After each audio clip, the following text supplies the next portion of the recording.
Yeah, if you took the batting average of every single major league player this year, what would their batting average be? Anybody want to venture a guess? 225. Now, a little bit more than that. 247 is the average batting average of the average major league baseball player.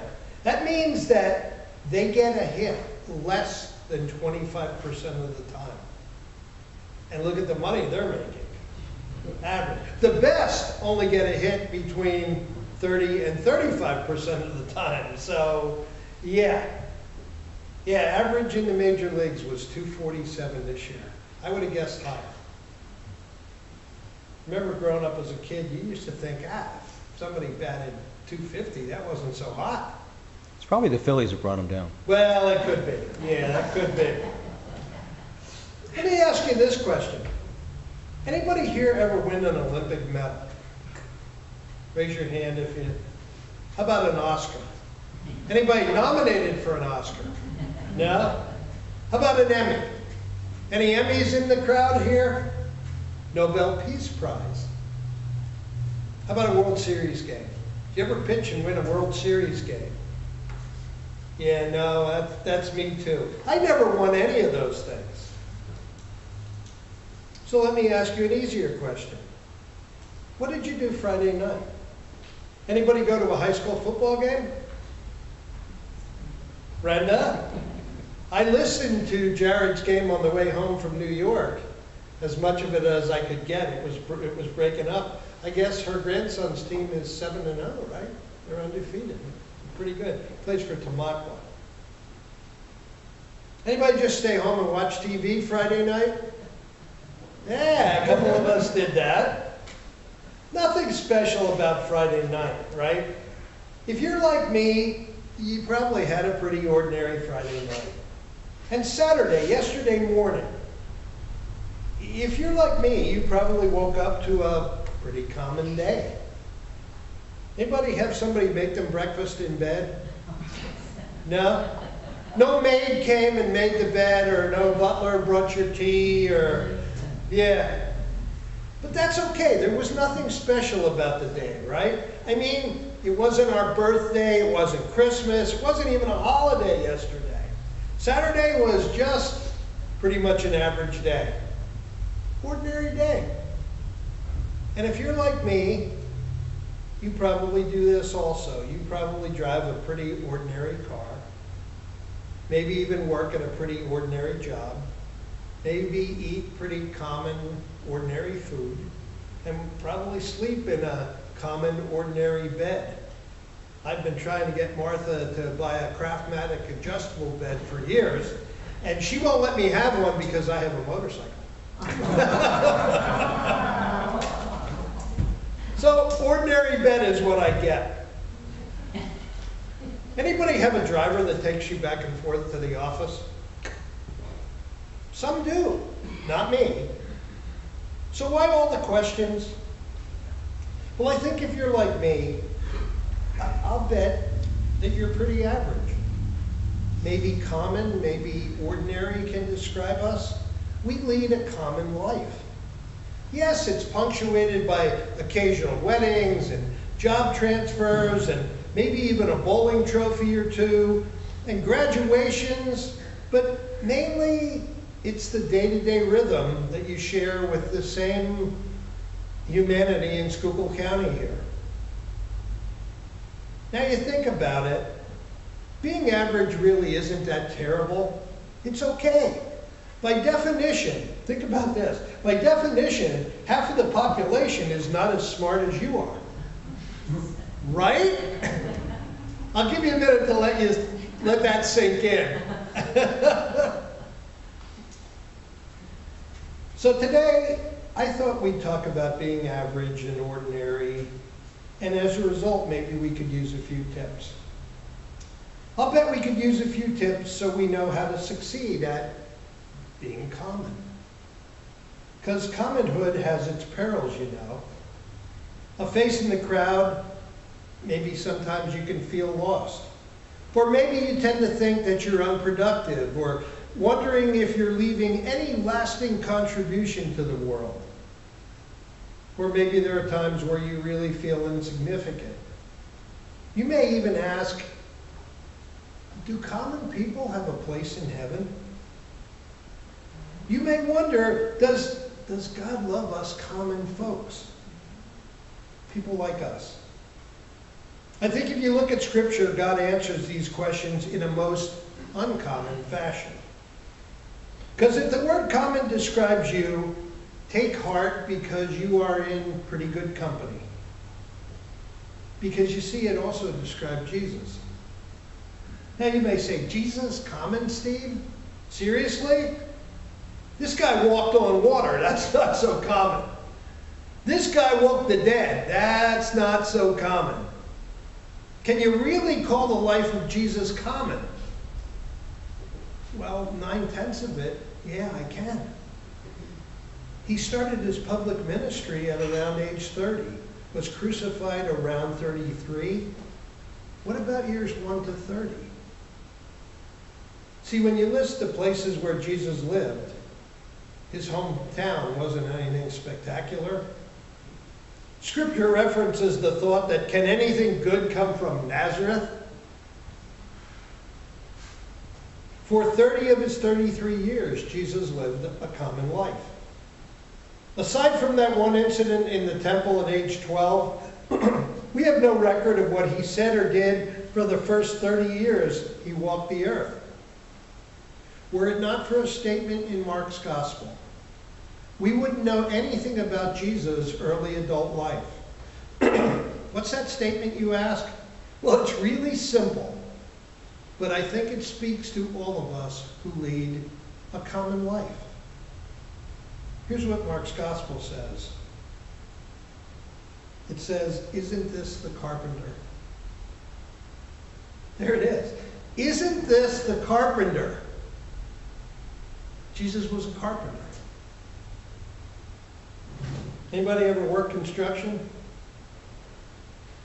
Yeah. Let me read to you some of the surrounding verses for context. Mark 6, 1-3 says, Jesus left there. He was in the region of Gerasenes, and he went to his hometown of Nazareth, accompanied by his disciples. When the Sabbath came, he began to teach in the synagogue, and many who heard him were amazed. Where did this man get these things, they asked? What's this wisdom that has been given him? What are these remarkable miracles he's performing? Here's the line. Isn't this the carpenter? Isn't this the construction worker? Isn't this the guy who dug the ditches? And isn't this Mary's son and the brother of James and Joseph and Judas and Simon? Aren't his sisters here with us? And it said the town took offense at him. Jesus' neighbors spoke those words. Amazed at his latter life popularity, they basically asked, is this the same guy who fixed my shed? Now I point out to you what the neighbors said. Please also note what the neighbors didn't say. They didn't say, you know what, this is the carpenter that owes me money. They didn't say, this is the carpenter who left the job half done. This is the carpenter who never showed up. No, those words weren't ever said. You see, lazy and unproductive people can hide in a big city, but not in a small town. Nazareth was a small town where everyone knew everyone. If you mess up, everybody knows it. Anybody live in a town like that? Yeah. I grew up in Deer Lake, and if you did something wrong, somebody saw you and called your mom and dad and told them before you got home. Yeah, everybody knew it. But Jesus didn't have to hide. He was a carpenter. Need your plow repaired? He's your guy. Need a new yoke for your oxen? Jesus can do that. And I'll bet he did it at a fair price. Think about his work.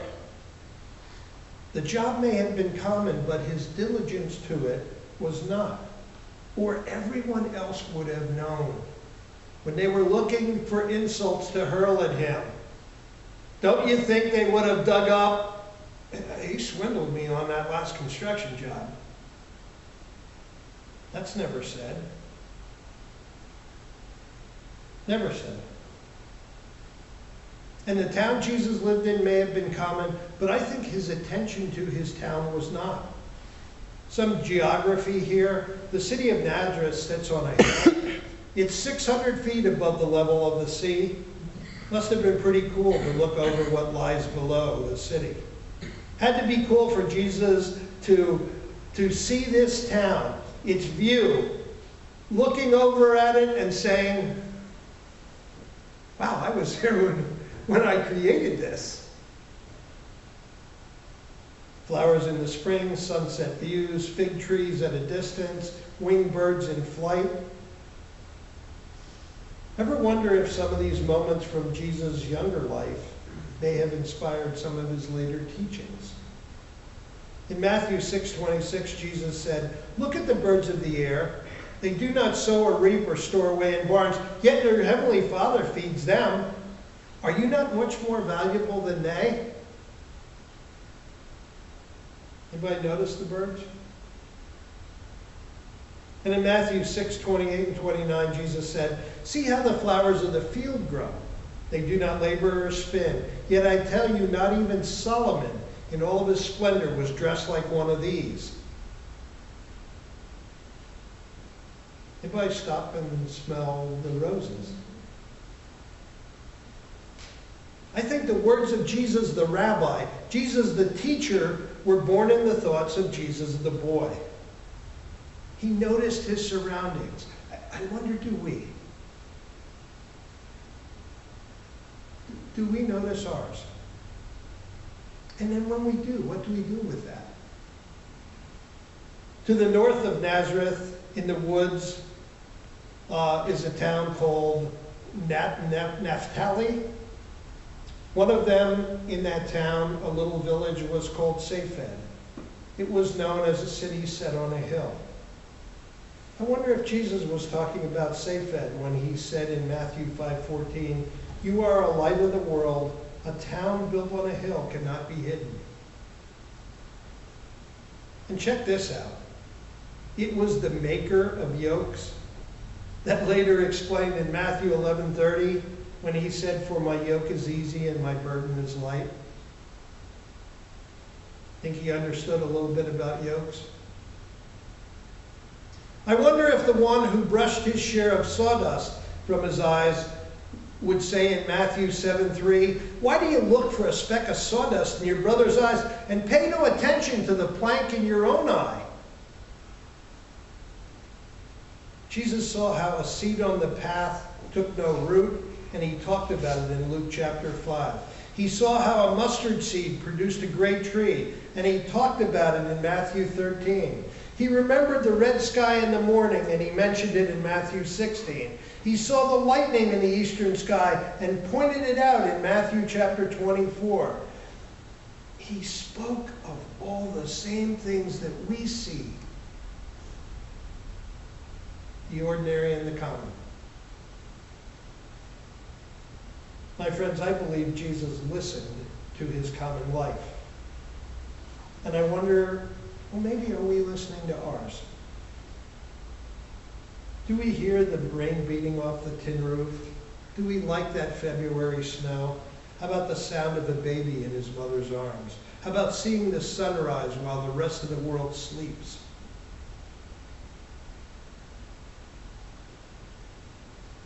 My friends, can't these things be used later to tell stories about God? I mean, why can't God speak through a Friday commute? Or why can't he speak to us and then to others through the cry of a baby? Please take note of your life and the stuff in it. Raindrops on roses and whiskers on kittens. Bright copper kettles and warm woolen mittens. Brown paper packages tied up with strings. These are a few of my favorite things. Cream-colored ponies and crisp apple strudels, doorbells and sleigh bells and schnitzel with noodles, wild geese that fly with the moon on their wings. These are a few of my favorite things. Girls in white dresses with blue satin sashes, snowflakes that stay on my nose and eyelashes, silver white winters that melt into springs. These are a few of my favorite things. Seems Julie Andrews liked those things a lot in The Sound of Music.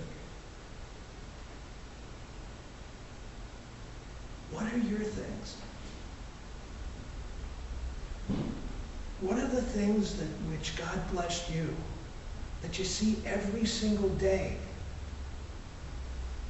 And how are you using those things to talk about Him? See, there is no event that is so commonplace that God isn't in it.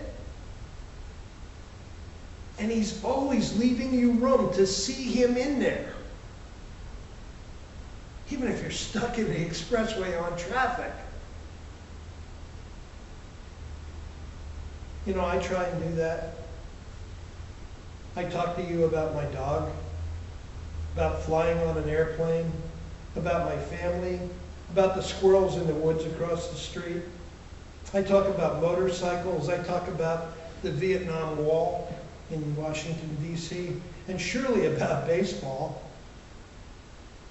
As bad as the Phillies are, I still talk about them. And you're right, Kelly, they pulled the average down.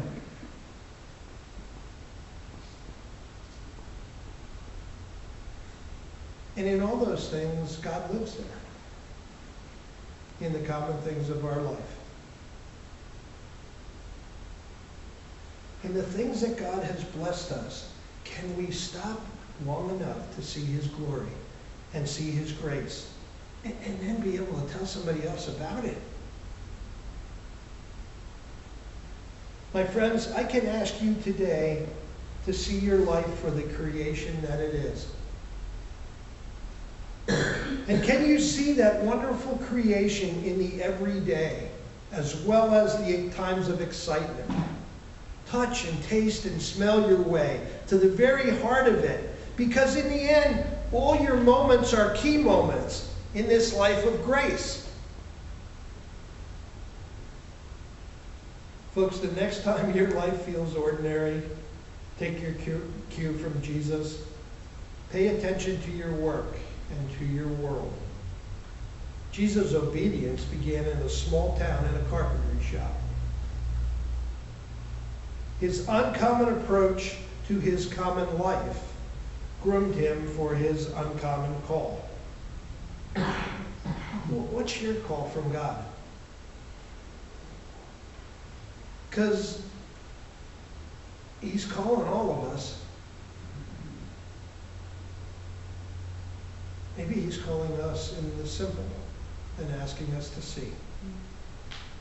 And if He's calling us,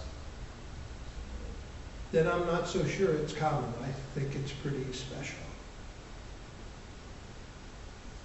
Jesus entered His public life. He was about 30 years old.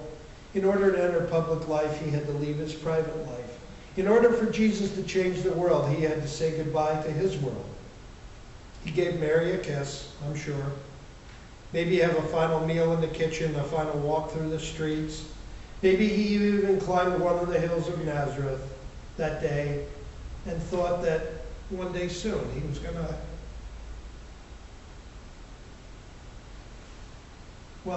have to climb another hill. Maybe. We do know that He knew what was going to happen.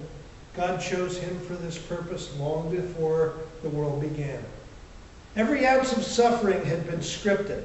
It just fell on Him to be obedient to His part.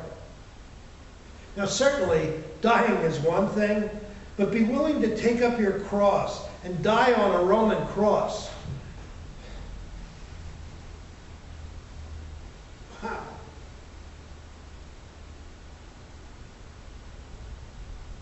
For us. For us. Can I wind down today by telling you a story I once read? It's about two folks named Alan and Penny McElroy. You want to talk about choosing crosses? The fact that they have adopted two children is pretty commendable, but people adopt children. The fact that they adopted special needs children is significant, but not completely unique. But the severity of the health problems of the kids they adopted sets their story apart. The first baby they adopted, Selena, is a cocaine baby. Her birth mother's overdose left Selena unable to hear, see, speak, or move.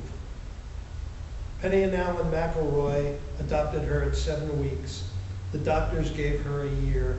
She lived for 6. Her sister's name is Destiny. She's the second child Penny and Alan had adopted. She can't move at all and is vegetative. Penny will never hear Destiny's voice. Alan will never know Selena's kiss. They'll never hear their daughters sing in a choir, never see them walk across the stage. They simply bathe them and change them and adjust their feeding tubes and rub their limp limbs. But barring God's intervention, this mom and dad will never hear more than, well, gurgled breathing.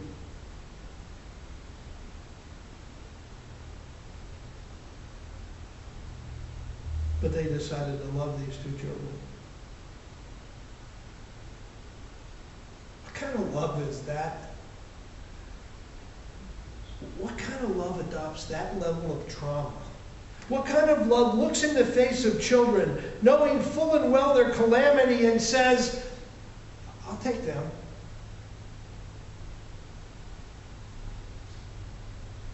When you come up with a word for such love, could you please give it to Jesus? For the day he left Nazareth is the day he declared his devotion to you and to me. Because we were just as helpless. We were in a spiritually vegetative state from sin. Our lives were headed nowhere. We were literally dead.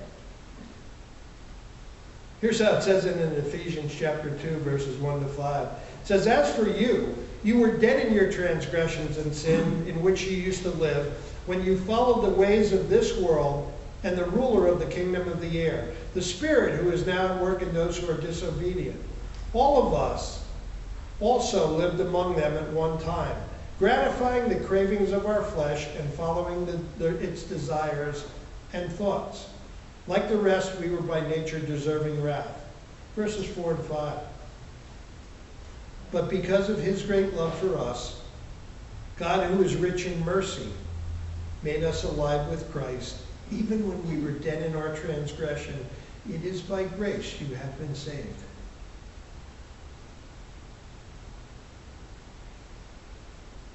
You see, my friends, when Jesus left Nazareth in pursuit,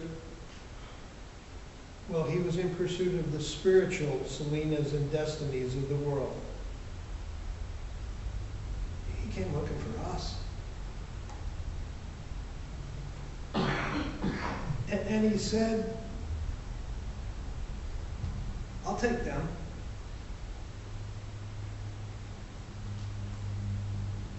And perhaps